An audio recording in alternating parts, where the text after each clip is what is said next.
12 वर्ष पुग्दाखेरि यो सुरुमा 25 जनाबाट सुरु भएको पहिलो हाइकिङ 2063 साल चैतको 14 शनिबार 25 जनाबाट सुरु भएको।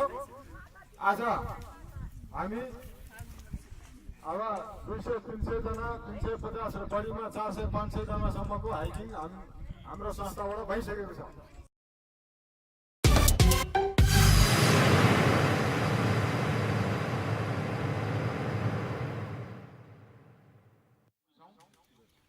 यहाँबाट करिब 5 किलोमिटर हिँडेर हामी लछा भन्ने पुग्नेछौँ 2100 मिटरमा। अहिले हामी 1500 मिटरमा छौँ। माने दोभान पहिलाको कुशादेवी गाविसको एउटा भाग हो। यो माने भन्ज्याङ होइन, माने दोभान यो ललितपुर र काभ्रे जिल्लाको सङ्गम स्थल हो।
25 जनाबाट सुरु भएको पहिलो हाइकिङ 2063 साल चैतको चौथो शनिबार 25 जनाबाट सुरु भएको आज हामी अब 200-300 जना 350 र बढीमा 400-500 जनासम्मको हाइकिङ हाम्रो संस्थाबाट भइसकेको छ। यो काठमाडौँ उपत्यका वरिपरि नियमित हाइकिङ 131 पटक भयो, तर म 500 पटक भन्दा बढी हिँडिसकेको छु। अब तपाईँ पनि मजाले हिँड्नुहोस् है। 2 वर्षदेखि चल्यो, त्यसपछि 75 रुपियाँ भयो, त्यसपछि 100 रुपियाँ भयो, त्यसपछि 150। हामी 3 सात खान्छौँ, मजाले गाडी पनि चढ्छौँ, आते जान्छौँ। त्यसरी चाहिँ हामी मान्छेहरू 25 जनाबाट बढेर अहिले हजार पुगिसकेका छ। लगभग अहिले 13,000 हाम्रा प्रकृति प्रेमी समूहको सदस्यले आया आथा भन्दैन। उठ भने जुरुको उठ्छ, बस भने खुरुको बस्छ, कुर भने कुटिहाल्छ बाँदर जस्तो, उफ्री भने उफ्रिन्छ। यस्तो तालको सदस्य बनाउने हाम्रो योजना हो।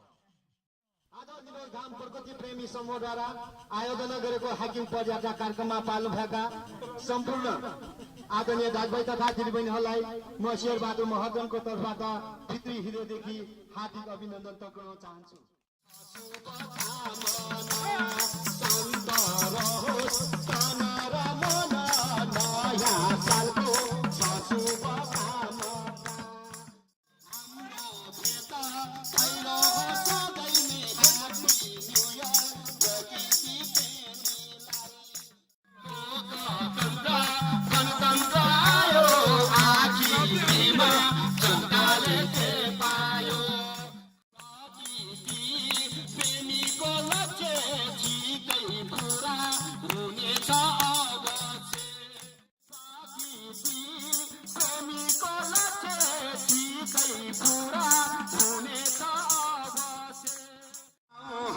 सबै मिलेर